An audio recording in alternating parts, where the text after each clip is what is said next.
हल्ला बोल भाई हल्ला बोल भाई हल्ला बोल भाई हल्ला बोल हल्ला बोल भाई हल्ला बोल भाई हल्ला बोल भाई हल्ला बोल।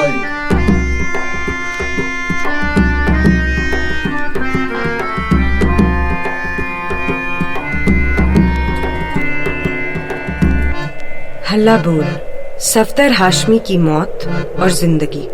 हल्ला बोल भाई हल्ला बोल भाई हल्ला बोल भाई हल्ला बोल हल्ला बोल भाई हल्ला बोल भाई हल्ला बोल भाई हल्ला बोल।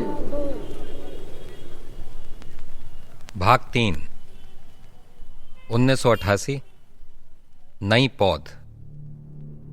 1987 में मैं जिस जन्म से जुड़ा वो धीरे धीरे दम तोड़ रहा था। सफदर इस बात को समझता था। जन्म में फिर से प्राण फूंकने के लिए उसका एकमात्र समाधान यह था कि समूह की राजनीति को और मजबूती से पकड़ा जाए, यानी जन्म को एक बार फिर जनता के आंदोलनों का हमसफर और हिस्सा बनना होगा। यह काम थके हुए, पस्त, बुढ़ाते अभिनेताओं के बस का नहीं था। इसके लिए नए दिमागों और नौजवान जिस्मों की जरूरत थी।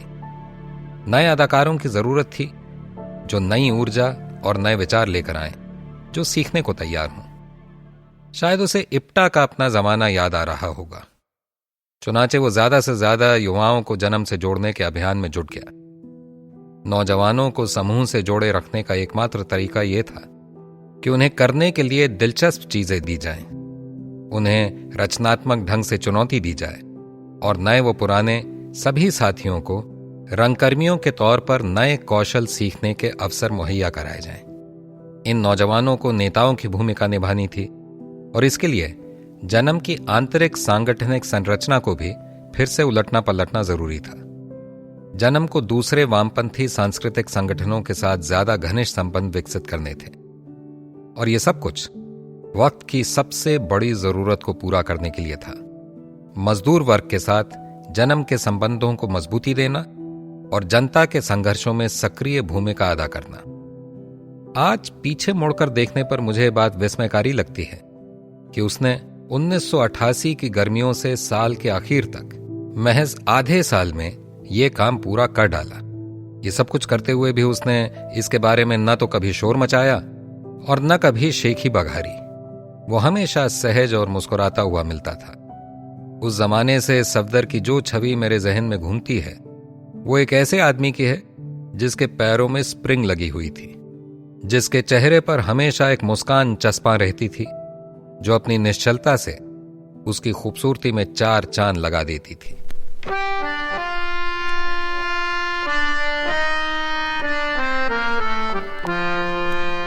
"1988 की गर्मियां। औरत। एक दिन फोन की घंटी बजी। दूसरी तरफ सफदर की आवाज थी। यार, मुझे मालूम है कि तुम इम्तिहान की तैयारी कर रहे हो, मगर देशबंधु कॉलेज में समरत की एक परफॉर्मेंस तय हुई है। मैं चाहता हूं कि तुम भी आओ। मैं कोशिश कर रहा हूं कि कुछ नए स्टूडेंट्स को जन्म से जोड़ूं। उन्हें हम बूढ़ों के बजाय नए चेहरों को देखकर कुछ अच्छा लगेगा। मनीष और त्यागी दोनों इस शो के लिए उपलब्ध थे, इसलिए सफदर फिर से बोरे की भूमिका निभाने वाला था। यानी इस शो में मेरा कोई काम नहीं था। मैंने राहत की सांस ली। देशबंधु कॉलेज दक्षिण दिल्ली के कालकाजी में स्थित है। उस जमाने में यह कॉलेज थोड़ी बहुत बदमाशी के साथ साथ वामपंथी छात्र राजनीति और रंगमंच के लिए भी मशहूर था। एसएफआई ने यहां मजबूत संगठन खड़ा कर लिया था और अगर मेरी याददाश्त सही है तो न केवल उन्होंने लगातार 3 साल तक छात्र संघ अध्यक्ष का चुनाव जीता था, बल्कि जब हम वहां गए तो उस साल यूनियन के 4 पदाधिकारी एसएफआई के थे। जब विद्यार्थियों में वामपंथी विचार फैलने लगे और एसएफआई कांग्रेस और आरएसएस के छात्र संगठनों के खिलाफ खड़ा हुआ तो कॉलेज सभी के लिए और खासतौर से लड़कियों के लिए पहले से ज्यादा सुरक्षित जगह बन गया। इसमें बौद्धिक विकास, एक्टिविज्म और सांस्कृतिक गतिविधियों की गहमा गहमी होने लगी। इन्हीं हालात में कॉलेज की थिएटर सोसाइटी को भी नए पंख लग गए। कॉलेज में हमारी परफॉर्मेंस कामयाब रही और थिएटर सोसाइटी के सदस्य हमसे खासतौर से प्रभावित हुए। उन्होंने पहले कभी ऐसा नाटक नहीं देखा था। खुले में होने वाला नाटक दिन की रोशनी में बिना किसी तामझाम के बहुत मामूली प्रॉपर्टीज के साथ, और फिर भी इतना अनोखा, चतुर और मनोरंजक नाटक। परफॉर्मेंस के बाद थिएटर सोसाइटी के सदस्य हमें चाय और समोसा खिलाने कैंटीन ले गए। सफदर कॉलेज के विद्यार्थियों से बात कर रहा था। यार, क्या तुम में से कोई ऐसा है जो कुछ बजा सकता हो? और तुम लोगों में गाने वाले कौन कौन हैं? तो पता चला कि एक ढोलक बजाता था और एक गाता था। सफदर बोला, मैं तुम्हें जाने नहीं दूंगा, तुम्हें तो जन्म से जुड़ना ही है। तुमने ढोलक बजाना कहां से सीखा है? तुमने बाकायदा गाना सीखा है? नहीं? वाह, बहुत बढ़िया। यानी तुम्हारे पास कुदरती टैलेंट है। ये लो, हम यहां रिहर्सल करते हैं, ये पता लिख लो। 6 ताल कटोरा रोड। कल से आ रहे हो तो हमने बात, ये सब लोग चले गए, मैं उस आदमी को अपने अंदर से निकाल नहीं पाया। आज भी नहीं निकलता वो आदमी से घुस के बैठा। बल्कि मैं तो कहूँ कि अच्छी बात है, बैठा रहे यार, मुझे अच्छा लगता है थोड़ा सा। अगर पोएटिक वे में कहूँ तो सो पूरी रात में सोया नहीं यार। मैं किस पर्सनैलिटी से मिल लिया, किस शख्सियत से मेरी मुलाकात हुई। और अगले दिन शाम का इंतजार कि भैया जाना है जाना है जाना है। ढोलक बजाने वाला था जोगी और गाने वाला था ब्रिजेंद्र। दोनों कॉलेज से ही दोस्त थे। उनकी दोस्ती इतनी गाढ़ी थी कि उन्होंने एक गुप्त भाषा भी विकसित की थी जिसे वे एक दूसरे के साथ बड़ी सुगमता से इस्तेमाल करते थे। वैसे तो ये हिंदी जैसी लगती थी, मगर गौर से सुनने पर पता चलता था कि ये हिंदी नहीं थी। दोनों के सरनेम भी समान थे, सिंह। उनकी निजी भाषा और सरनेम देखकर लोगों को लगता था कि वो दोनों भाई हैं। जब वे गाने में माहिर हो गए तो मैं भी उन्हें प्यार से जन्म के सिंह बंधु कहने लगा था। उनके साथ राकेश शर्मा भी आया। उसकी शुरुआत एक्टर के रूप में हुई, मगर धीरे धीरे उसने डायरेक्शन में भी दिलचस्पी लेना शुरू किया। जब हमने बाद में हबीब तनवीर के साथ काम किया तो देशबंधु कॉलेज से और भी अदाकार हमारे साथ जुड़े। अरुण कालरा, प्रवीण वढेरा जिसे लैम्बी कहते थे, और बाद में जॉय सेन गुप्ता। जन्म से जुड़ने वालों में शिखा सेठी भी थी, जिसका देशबंधु से अलग तरह का ताल्लुक था। उसका पति वहां पढ़ाता था। सफदर ने युवा एक्टर्स ढूंढने की कोशिशों के तहत जेएनयू में एक थिएटर कार्यशाला आयोजित की। ये विरोधाभासी बात लगती है कि जेएनयू में वामपंथी छात्र आंदोलन की अच्छी खासी ताकत होने के बावजूद जन्म में जेएनयू के छात्रों की संख्या बहुत कम रही। यह तब था जबकि हम जेएनयू कैंपस में हर साल कम से कम 2-3 बार तो परफॉर्म करने जाते ही थे। जेएनयू में पढ़ाई लिखाई का शेड्यूल बहुत सघन था और विद्यार्थियों में अपने कैंपस तक सीमित रहने की प्रवृत्ति थी। फिर भी जेएनयू की कार्यशाला कामयाब रही। 3 लड़कियों ने एक साथ जन्म में शामिल होने का फैसला लिया। इनमें एक थी आयशा किदवई, जिसके साथ उसकी सहेली शिकमा पंडित भी शामिल हुई। शिकमा के बारे में सभी ये मानते थे कि वो जेएनयू की छात्रा है। वो भी लोगों की गलतफहमी दूर करने की कोशिश नहीं करती थी। तीसरी लड़की थी प्राची डोवाल। अब जन्म में माला अकेली महिला नहीं रह गई थी। लगभग उसी जमाने में मैंने अपने दोस्त संजय महर्षि और थोड़ा बाद में नंदिता दास को भी जन्म में घसीट लिया था। हम लोग स्कूल में साथ पढ़े थे और कॉलेज में भी हमारी दोस्तियां कायम रही थीं। हम तीनों नॉर्थ कैंपस में पढ़ते थे। मैं रामजस कॉलेज का विद्यार्थी था। रामजस कॉलेज ड्रामा सोसाइटी का मेरा दोस्त ऐश्वर्य कुमार भी जन्म से जुड़ा। मगर ये सब बात की बातें हैं। इससे पहले गर्मियों में सफदर ने तकरीबन सारे नए कलाकारों को लेकर औरत नाटक तैयार किया। औरत नुक्कड़ नाटक विधा का शाहकार है। एक तरह से आप इसे 3 अंकों का नाटक समझ सकते हैं। पहले अंक से पहले भूमिका आती है और आखिर में उपसंहार नहीं तो एक तरह का ब्रह्म वाक्य या समापन वक्तव्य जैसा आता है।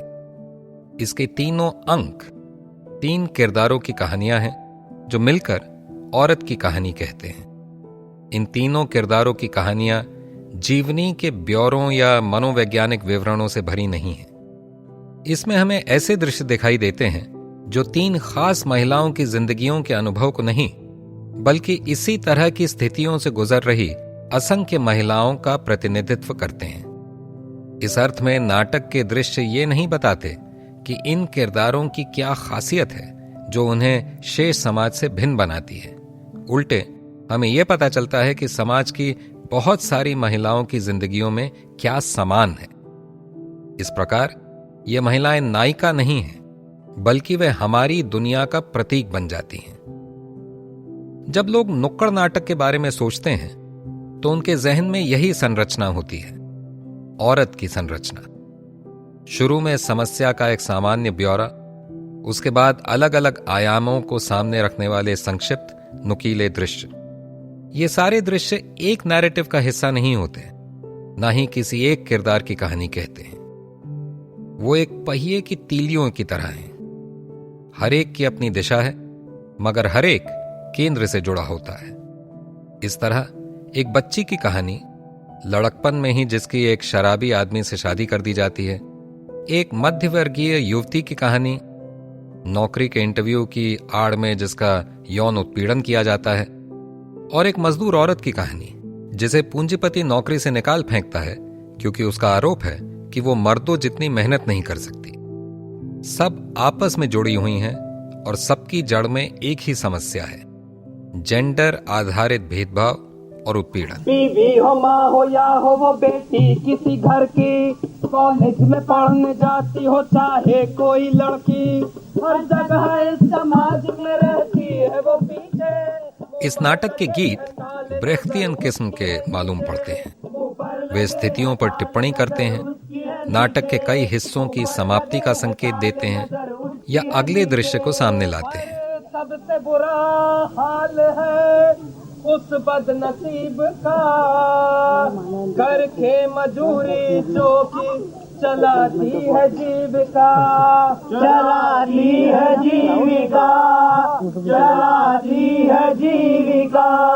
स्कूल में हो, फैक्ट्री में या हो खेत में, रहती है हमेशा ही जुल्म की चपेट में, रहती है हमेशा ही जुल्म की चपेट में, रहती है हमेशा ही जुल्म की चपेट में। आओ दिखाऊं तुमको मैं एक ऐसी ही नारी के फैक्ट्री में काम जो करती है बेचारी, करती है बेचारी, करती। इस नाटक में राजनीतिक रंगकर्म की शानदार परंपरा के अनुकूल बेहतरीन चुभने वाला हास्य है।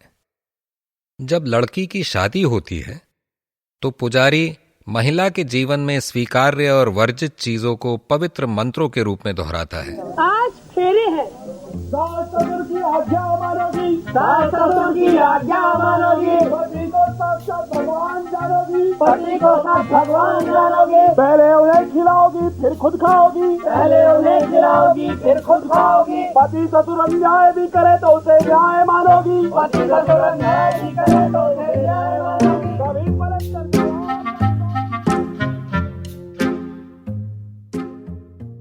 जब दूसरी महिला कॉलेज में फिजिक्स में दाखिला लेना चाहती है तो उससे एक से एक वाहियात सवाल पूछे जाते हैं। इस नाटक की शुरुआत में मर्जिए अहमद ऊस्कुई की मैं औरत हूं कविता आती है।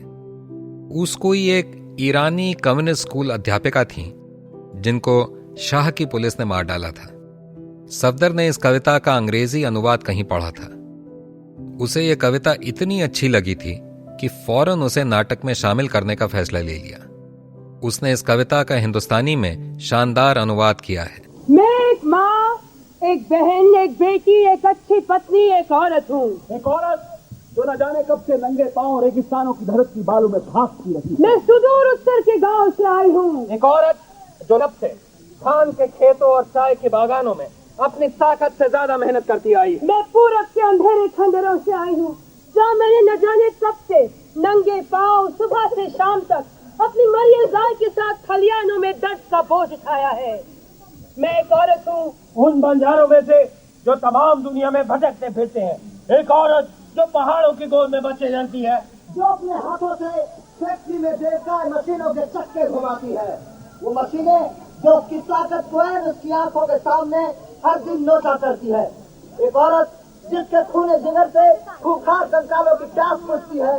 एक औरत जिसका खून बहने से सरमाएदार का मुनाफा बढ़ता है। एक औरत जिसके लिए तुम्हारी बेहुदा शब्दावली में एक शब्द भी ऐसा नहीं जो उसके महत्व को बयान कर सके।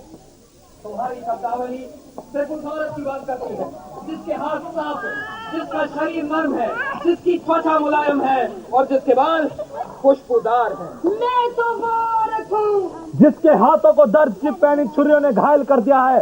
एक औरत जिसका बदन तुम्हारे अंतहीन शर्मनाक और कमर तोड़ काम से टूट चुका है। एक औरत जिसकी खाल में रेगिस्तान की झलक दिखाई देती है, जिसके बालों से फैक्ट्री के धुएं की बदबू आती है। मैं एक आजाद औरत हूँ जो अपने भाइयों और कोमरों के साथ कांधे से कांधा मिलाकर मैदान पार करती है। एक औरत जिसने मजदूर के मजबूत हाथों की रचना की है और किसान की बलवान भुजाओं की। मैं खुद भी एक मजदूर हूँ, मैं खुद भी एक किसान हूँ। मेरा पूरा जिस्म दर्द की तस्वीर है, मेरी रग रग में नफरत की आग भरी है। और तुम कितनी बेशर्मी से कहते हो कि मेरी भूख एक भ्रम है और मेरा नंगापन एक ख्वाब। एक औरत जिसके लिए तुम्हारी बेहुदा शब्दावली में एक शब्द भी ऐसा नहीं जो उसके महत्व को बयान कर सके। एक औरत जिसके सीने में गुस्से से भभकते नाज़ुरों से भरा एक दिल छुपा है। एक औरत जिसकी आंखों में आजादी की आग के लाल साए लहरा रहे हैं। एक औरत जिसके हाथ काम करते करते सीख गए हैं कि लाल झंडा कैसे उठाया जाता है। इस नाटक में माला औरत की अलग अलग भूमिकाएं निभाती थी। बाकियों की तरह मैं भी कई भूमिकाएं निभाता था। ये पहली बार था जब मुझे माला के साथ काम करने का मौका मिला था और मैंने उसके पिता की भूमिका निभाई थी।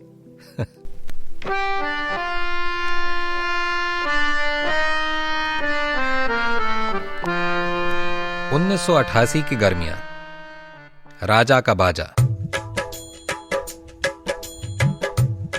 विश्वविद्यालय का नया सत्र शुरू होने से पहले सफदर ने नए अभिनेताओं को लेकर राजा का बाजा नाटक तैयार किया। ये मेरे लिए सपनों के सच हो जाने जैसा अनुभव था।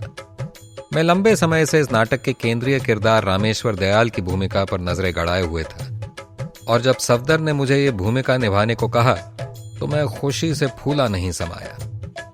अब हमारे समूह में 2 गायक थे, इसलिए सूत्रधार की भूमिका भी 2 लोगों में बांट दी गई थी। जोगी की ढोलक ने नाटक में और जान डाल दी थी।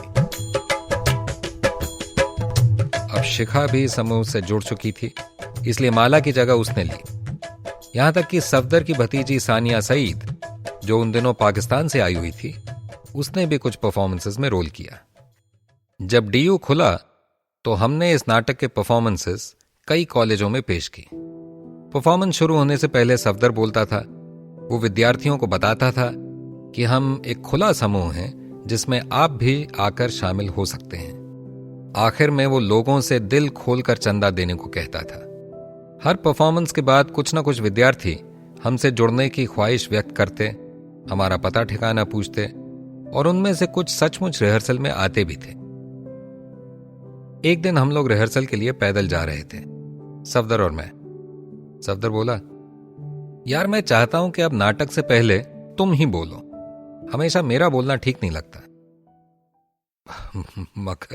मगर सफदर तुम्हें तो मालूम है कि मैं हकलाता हूं, मैं कभी ये काम नहीं कर सकता। अरे छोड़ो यार, एक्टिंग करते हुए तो तुम कभी नहीं हकलाते, गाते हुए भी नहीं हकलाते, मतलब वो करते हुए जिसे तुम गाना समझते हो। ये कटाक्ष मेरे सनसनीखेज सिंगिंग डेब्यू पर था। मैंने कहा, वो अलग बात है, वहां तो मुझे अपनी लाइनें रटी होती है ना, रिहर्सल होती है। अरे तो ये लाइनें भी सीख लो, लिख लो, मैं मदद करूंगा। और तब 1 या 2 दिन बाद जब हम परफॉर्मेंस के लिए बस में जा रहे थे तो सफदर ने सचमुच मेरा भाषण तैयार करवा दिया।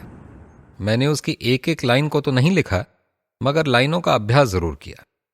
और जब वक्त आया तो मैंने सारी लाइनें कह डाली, एक बार भी नहीं हकलाया।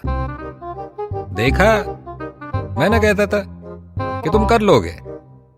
आने वाले सप्ताहों और महीनों के दौरान मैं परफॉर्मेंस के पहले अक्सर बोलने लगा और मुझे लाइन याद करने की जरूरत नहीं रही। बस खड़ा होता और मौके के हिसाब से बोलना शुरू कर देता।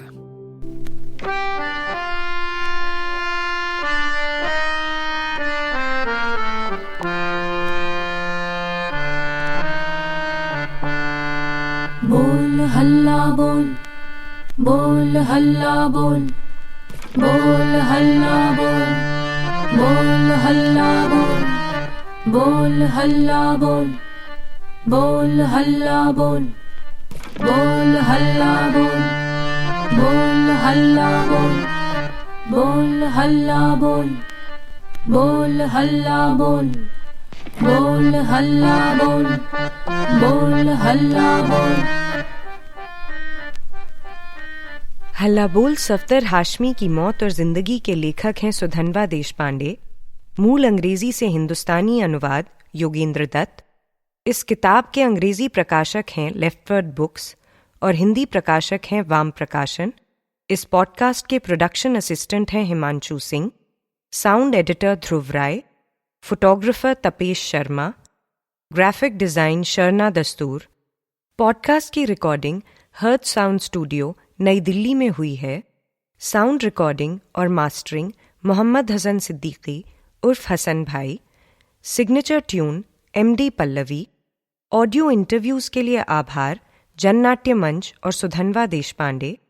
अन्य आभार काजल घोष, परचम, जननाट्य मंच, बेयरफुट, समीरा अयंगर, विनूता माल्या, हसन भाई का पूरा परिवार, अमृता सुभाष, रत्ना पाठक शाह और नसीरुद्दीन शाह।